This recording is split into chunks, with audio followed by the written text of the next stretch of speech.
At UC Davis in California, the animal rights protesters shut down experiments designed to determine the force that it took to break bones in animals. Nowhere in the United States have we found research on the force that it takes to break bones or cause a subdural hematoma or other similar injury to children. This lack of research leaves the field wide open for hysteria and junk science. Let me tell you about a case. We represented someone that had run away just days before trial.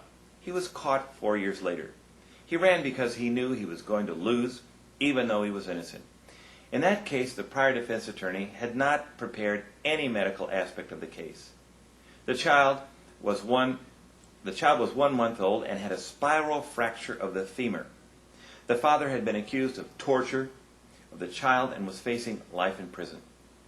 The defense attorney had found no explanation, no research to support his defense. He didn't do his own medical research. He didn't do his homework. The only doctor that he talked to said that it was the worst case of child abuse the doctor had ever seen.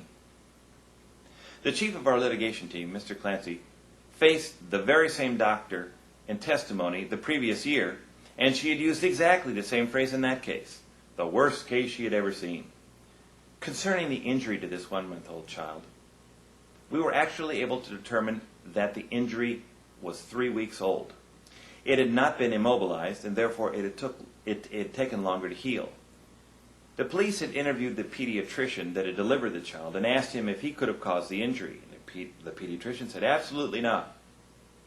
But we reviewed the birth records, and it showed that it was a breached delivery. The legs were twisted, and the obstetrician twisted the child to get the child out of the mother rather than doing a cesarean section. We did our own research and found that hospitals were stopping this procedure due to injuries in children. Some of the injuries were spiral fractures at 2/3 of the way up the femur, just like in our case. We did our own research, we gave the research to the district attorney, and we highlighted it, annotated it, and within 2 weeks, the case was dismissed.